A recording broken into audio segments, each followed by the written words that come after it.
आप देख रहे हैं अल्फा डिफेंस हिंदी में आपका स्वागत है।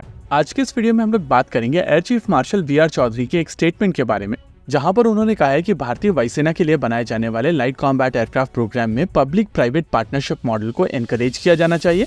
एयर चीफ मार्शल के इस स्टेटमेंट को अलग अलग लोगों ने अलग अलग तरीके से लिया है और नेचुरली जिसका जैसा एजेंडा है उसने उस स्टोरी को उसी तरीके से लिया है।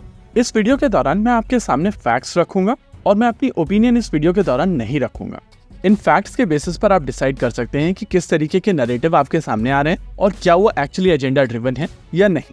देखिए, सबसे पहले जरूरी है ये समझना कि स्टेटमेंट कब, क्यों और कैसे आया। इस समय भारतीय वायुसेना एक एक्सरसाइज कंडक्ट कर रही है जिसका नाम है तरंग शक्ति और इसका फेज 2 जोधपुर में अभी चल रहा है।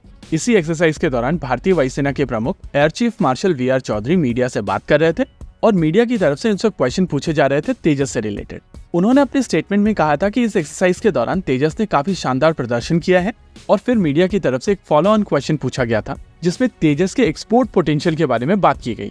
उस स्पेसिफिक क्वेश्चन के बारे में आंसर करते समय एयर चीफ मार्शल ने कहा था कि अगर पब्लिक प्राइवेट पार्टनरशिप होती है तो इसका एक्सपोर्ट पोटेंशियल बढ़ेगा, लेकिन उसको लेकर डिसीजन एचएएल का है। अब कई लोगों की तरफ से एयर चीफ मार्शल के स्टेटमेंट को अलग अलग तरीके से देखा जा रहा है और अपने बायस के हिसाब से इसके अलग अलग तरीके के मीनिंग निकाले जा रहे हैं। लेकिन आप सभी को एक चीज समझनी पड़ेगी कि air chief marshal VR. Chaudhari एक बहुत स्ट्रेट फॉरवर्ड इंसान है और उनके स्टेटमेंट बिल्कुल स्ट्रेट फॉरवर्ड होते हैं। देखिए, क्योंकि मीडिया की तरफ से उनसे एक्सपोर्ट के बारे में पूछा गया था, इस वजह से उनका आंसर कुछ उसी तरीके का था। लेकिन हम लोगों को यहाँ पर फैक्ट्स समझने पड़ेंगे। देखिए, इस समय एचएएल के पास में जो प्रोडक्शन कैपेसिटी है वो 16 एयरक्राफ्ट पर ईयर की है।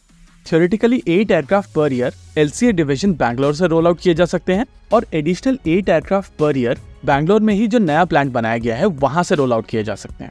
लेकिन क्या केवल एचएएल की ये कैपेसिटी काफी है? देखिए, एलसीए तेजस को केवल एचएएल द्वारा नहीं बनाया जाता है। अभी आप अपनी स्क्रीन के ऊपर एक फोटोग्राफ देख सकते हैं जहां पर दिखाया गया है कि अलग अलग प्राइवेट सेक्टर कंपनीज की तरफ से किस तरीके से इस प्रोग्राम में कंट्रीब्यूट किया जाता है। और जैसा कि अभी आप अपनी स्क्रीन के ऊपर देख रहे हैं, इसका फ्रंटल फ्यूसलाज डायनामेटिक टेक्नोलॉजीज द्वारा बनाया जाता है, सेंट्रल फ्यूसलाज वेम टेक्नोलॉजीज, रियर फ्यूसलाज अल्फा 2 कोल, विंग्स एल&टी, टेल फिन और रडर एनएएल से टेक्नोलॉजी लेकर टाटा एडवांस मटेरियल लिमिटेड बनाता है। यानी कि प्रैक्टिकली एचएएल की तरफ से हर एक लाइन रिप्लेसेबल यूनिट को पहले टेस्ट किया जाता है, फिर इन कंपोनेंट्स के अंदर ऐड किया जाता है, उनको ट्यून किया जाता है और फिर पूरे एयरक्राफ्ट को कपल किया जाता है, यानी कि फाइनल इंटीग्रेशन। ओवरऑल अगर इस पॉइंट ऑफ टाइम पर तेजस एयरक्राफ्ट का प्रोडक्शन रेट बढ़ाना है तो केवल एचएएल की असेंबली करने की क्षमता के ऊपर चीजें डिपेंड नहीं करती। इन सभी कंपोनेंट मेकर्स के पास में वो एडिशनल क्षमता होनी चाहिए जिससे प्रोडक्शन रेट ऊपर ले जाया जा सके। देखिए, एचएएल की तरफ से रिसेंटली 8 और एयरक्राफ्ट की क्षमता नासिक असेंबली लाइन में ऐड की गई थी, लेकिन वो एडिशनल क्षमता इंजन डिले को लेकर बनाई गई थी और आइडिया था कि एक पॉइंट ऑफ टाइम पर जीई की तरफ से 20 इंजन पर ईयर तक रोल आउट किए जाएंगे, जिससे ये 16 एयरक्राफ्ट पर ईयर का एवरेज कंप्लीट करने के लिए एडिशनल कैपेसिटी का प्रयोग किया जाएगा। अब अगर आप इन सभी फैक्ट्स के साथ में इंडियन एयरफोर्स चीफ के स्टेटमेंट को ध्यान से समझेंगे तो उनकी तरफ से कहा जा रहा है कि अगर आपको एक्सपोर्ट बढ़ाना है तो आपको पब्लिक प्राइवेट पार्टनरशिप को इम्प्रूव करना पड़ेगा।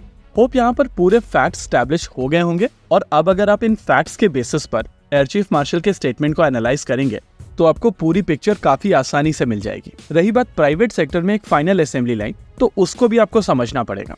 देखिए, जब 83 तेजस मार्क 1 का ऑर्डर नेगोशिएट किया जा रहा था तो भारत सरकार की तरफ से कोशिश की गई थी कि एक असेंबली लाइन एचएएल के पास में हो और दूसरी असेंबली लाइन प्राइवेट सेक्टर के पास में हो। लेकिन 2-3 साल तक कोशिश करने के बाद में जब कोई भी वेंडर सामने निकल कर नहीं आया तब भारत सरकार की तरफ से एचएएल के फंड सैंक्शन किए गए और तब जाकर एलसीए का दूसरा प्लांट बनाया गया। ये असेंबली लाइन 2 साल के अंदर बनकर तैयार थी, लेकिन अनफॉर्चुनेटली जीई की तरफ से जब इंजन का इश्यू निकल कर आया तो उसका आंसर भारत सरकार के पास नहीं था। वैसे रक्षा मंत्री राजनाथ सिंह की तरफ से यूएस जाकर इस सिचुएशन को ठीक करने की कोशिश की गई थी, लेकिन अभी तक इसके रिजल्ट्स देखने हम लोगों को मिले नहीं है।